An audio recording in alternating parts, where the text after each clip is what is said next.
Leader gets no respect.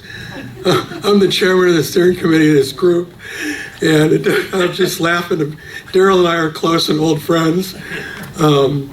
Also, I took my jacket off. I'm also from San Diego, born and raised. I'm hot.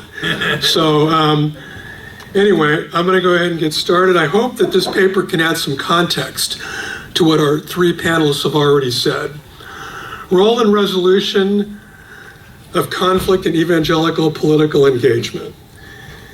In a paper on religious pluralism, which I delivered at the Society of Christian Philosophers several years ago, I took issue with the claim, principally by Diana Eck, that evangelical exclusivist epistemic truth claims have no basis in reality nor any place in the public square, offering a new position called objective pluralism.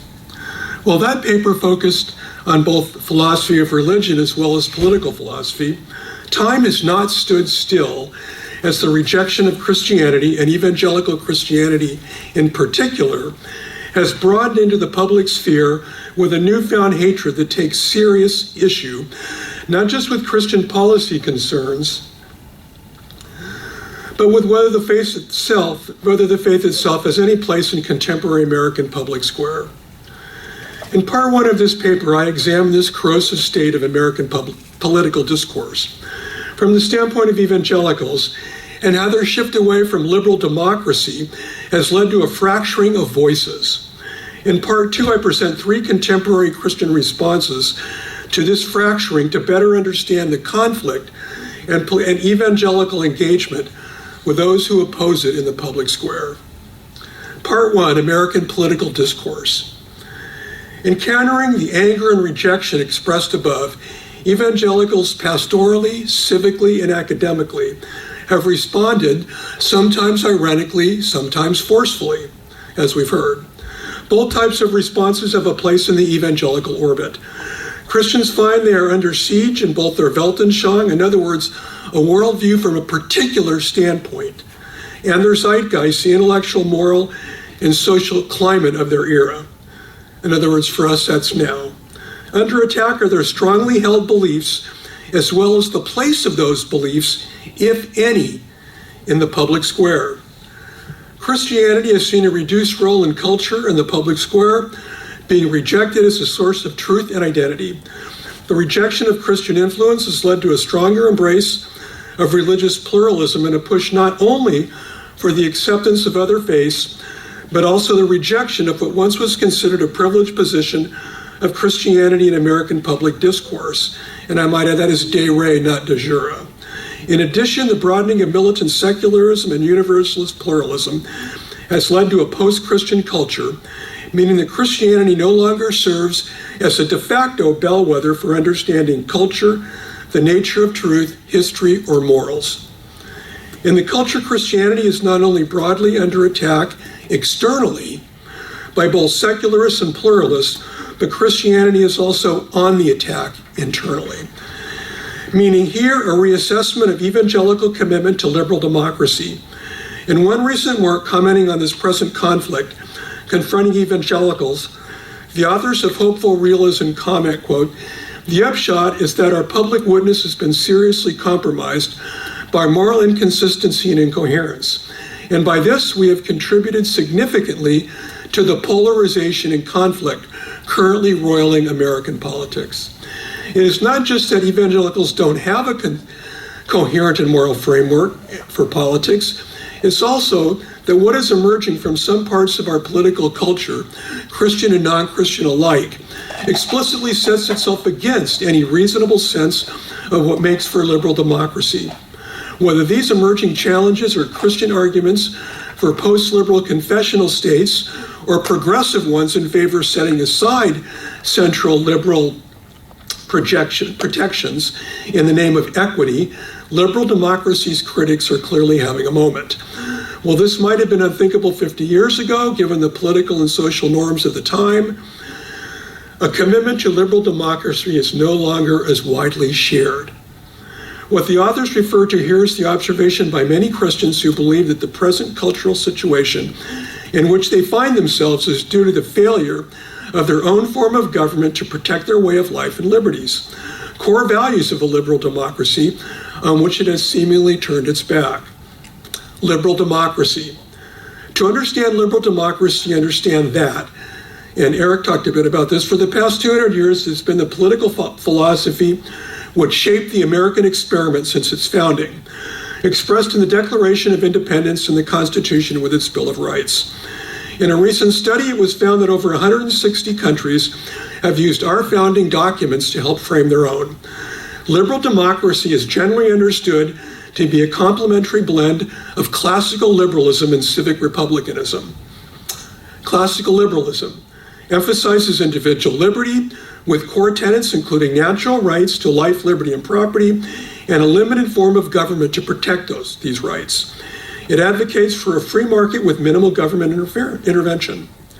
Civic republicanism is a philosophy which prioritizes civic virtue, public duty, active participation in the community and government, and the common good. The blend of the two was meant to protect individual rights with a representative government that relies on public participation, but limited to protect tyranny. To correctly understand the political concept of liberal democracy, the terms political philosophy and political theology, while on occasion are used interchangeably, are in fact distinct and should be clarified. Political philosophy is the branch of philosophy that studies the theoretical and conceptual foundations of politics, such as justice, liberty, and authority, and does so in order to understand how society should be governed, one example being liberal democracy. Political theology is a study of the application of Christian theology to politics, such as how a liberal democracy is America's, is commensurable with Scripture, including examining the relationship of how Christian beliefs should inform a political identity and engagement, including the nature of the state, the moral foundations of law, and the relationship between civil government and God, and the role of church in public life. Political theology and political philosophy often answer the same questions.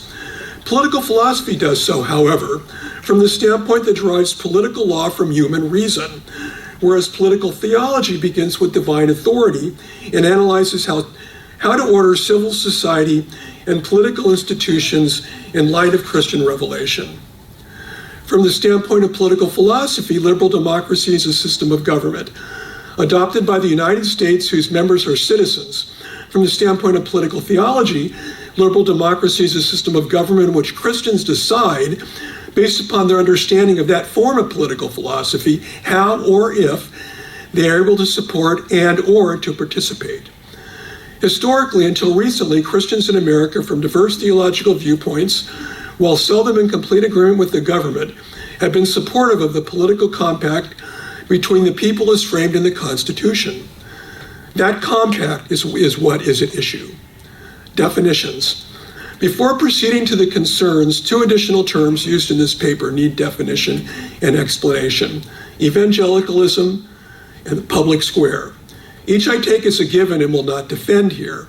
Evangelicalism, as I define it, it's been alluded to here, are the four sides of Bebington's quadrilateral, with the addition of two claims which are entailed by Bebington, but a particular salience in contemporary culture: that of exclusivism, or particularism if you like, and engagement.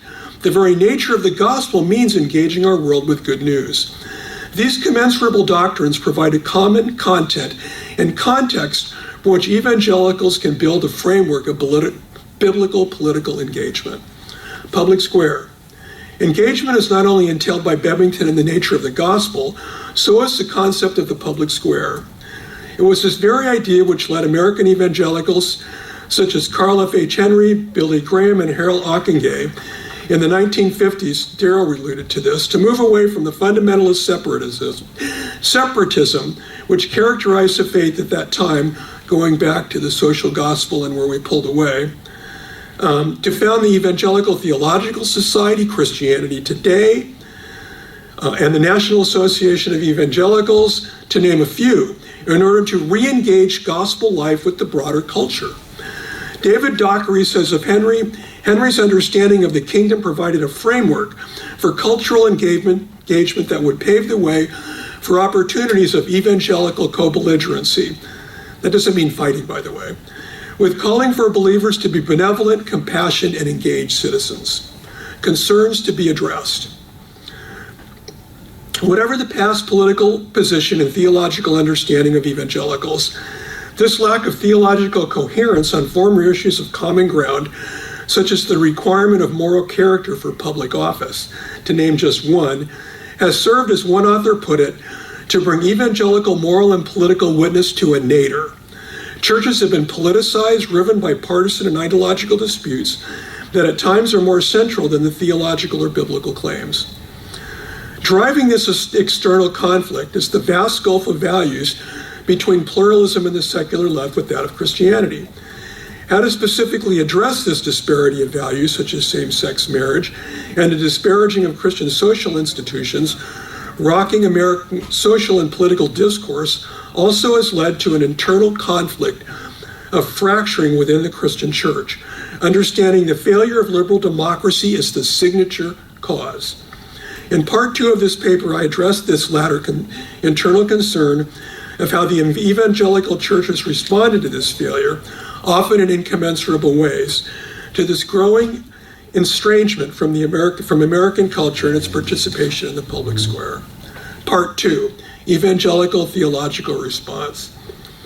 To do so, I shall examine 3 contemporary Christian responses. Central to each response is how one should understand liberal democracy. My thesis in Part 2 is that a better understanding of what options are available will enable one to better engage, even argue in the best sense of that term, thinking of Paul, in a clear, coherent manner, and that clarity and confidence will enable one to better listen to an opponent where there is conflict, either internally or externally, and engage him or her on where they differ and have questions, and so lay a potential foundation for relationship and the respectful exchange of ideas in view of the corrosive conflict affecting American public discourse.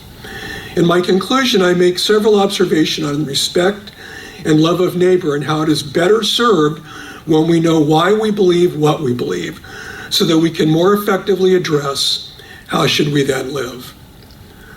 3 responses. None of these arguments presented in the 3 responses are new exactly, but they have a kind of salience for evangelicals and others that requires our attention.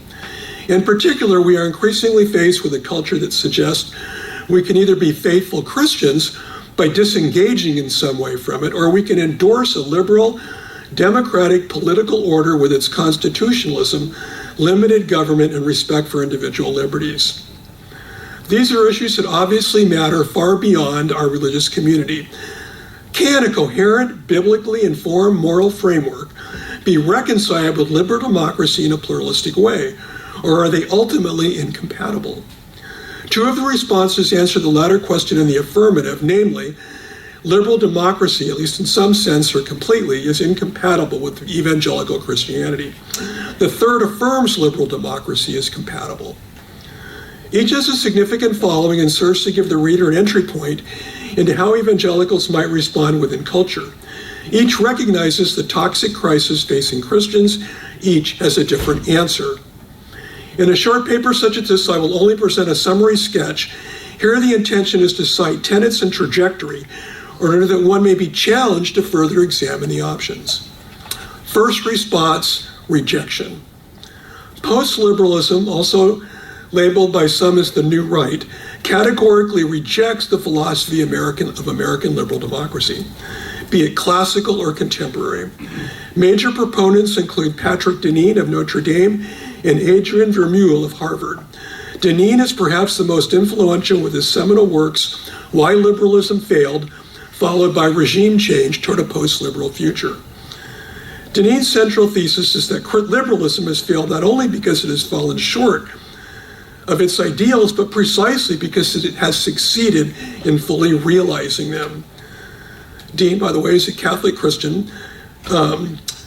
His critique of liberalism, he argues that it purposely eroded the basic forms of social solidarity, social institutions such as family, neighborhood, and the church, and now govern. Liberalism's pursuit of self-interest and individual freedom has led to few moral restraints, fostered a liberal elite not serving the common good, but rather self-interests expressed through progressive values. Among Denin's tenets include an emphasis on positive rather than negative liberty, something we would additionally agree to, although we also favor negative liberty. The difference being negative liberty is freedom from things, so the government's not on your back. Positive means you're responsible, which as Christians we also see that. Often the intent of positive liberty today is promoting values we don't agree with. The need for human beings to be socially embedded in a community, not an autonomous rights-bearing agent, and Denin advocates an elite who replace the old liberal order with one that serves the common good. For Denin, the failure of liberal democratic values was baked into liberal democracy from the beginning. A fait accompli, as it were, now coming home to roost. His argument is a wholesale rejection of liberal democracy and its liberal political orders, because those orders have both philosophical roots and practical outcomes inimical to any decent Christian understanding of human well-being. Many find Denin's arguments convincing, such as Jonathan Lehman, and there's much here to commend his assessment of the state of our present culture. J.D. Vance, on the other hand, has cited Denin as a major intellectual influence and identified himself as a member of the post-liberal right. Less convincing is Denin's rejection of liberal democracy. Aside from concerns such as his lack of clarity as to how he might fully execute his project, other issues arise. Denin rightly criticizes modern liberal elites and the failure of government to serve the people, but with his regime change wants to replace them with his understanding of elites, his word choice, by the way, concentrating power in the few. A noble goal, but the concentration of paternalistic state or civic or ecclesial authority has been tried and has never had a positive outcome. An authoritarian position that does not appear to be commensurate, say, with a biblical view of religious freedom found in liberty of conscience. Second response, retreat.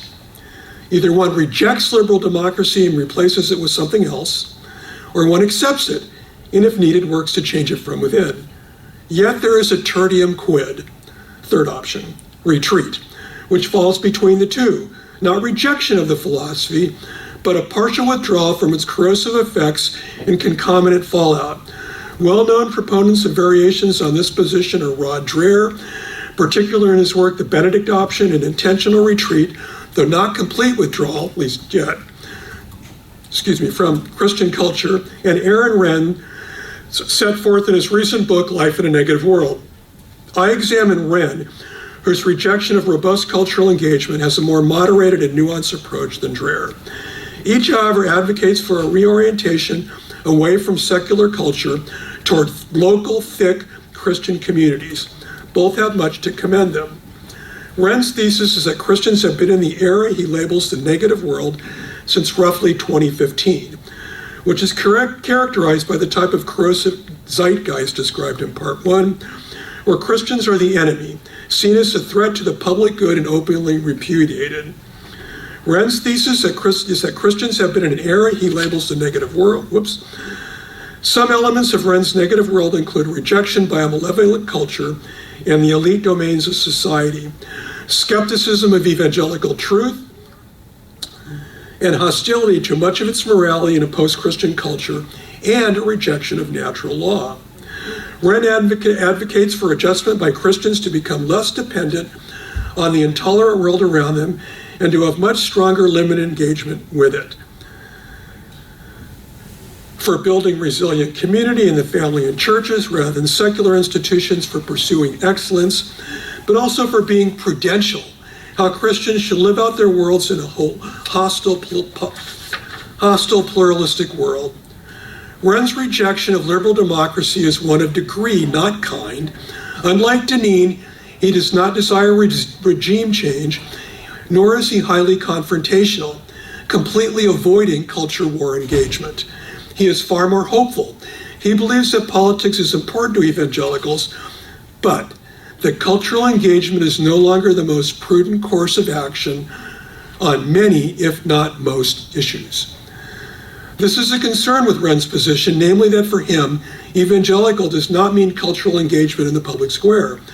Wren's shift from a strong engagement when confronted with truth and injustice is at odds with biblical admonition. How and when to do it will differ, but not getting entangled with the affairs of the world, as Paul exhorted Timothy, does not, however, mean that one does not confront the Athenians in the public square with the gospel. As Nicholas Wolterstorff points out in his essay, Theological Foundations for an Evangelical Political Philosophy, doing what is commanded or required is the right thing to do, not merely the prudential thing. Third response, reassessment. These three responses exhaust the possible replies for what is at stake in American liberal democracy.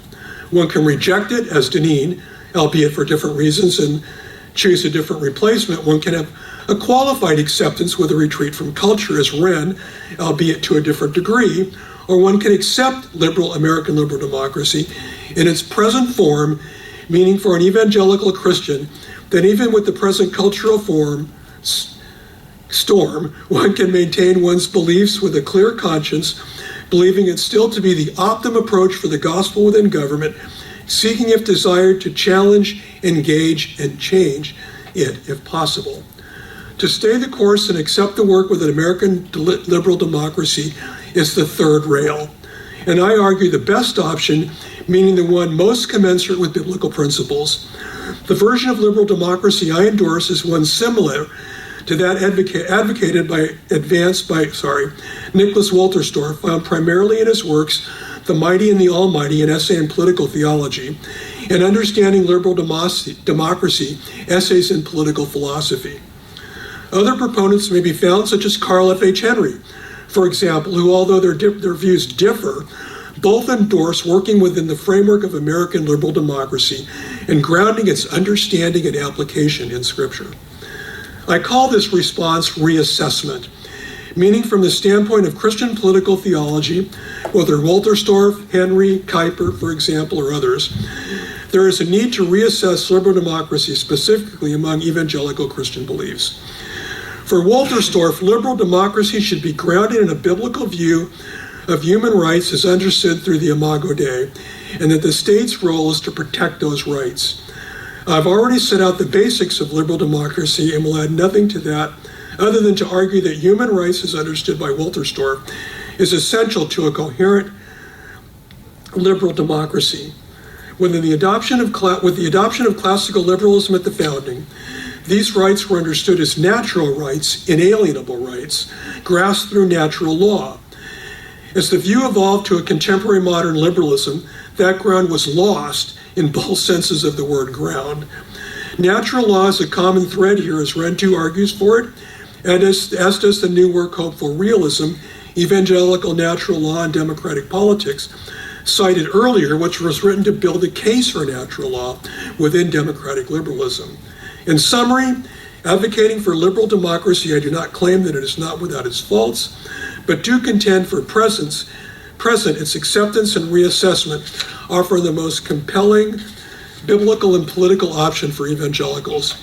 That is not to say that Deneen and Wren, with their rejection and retreat, do not have plausible and compelling arguments.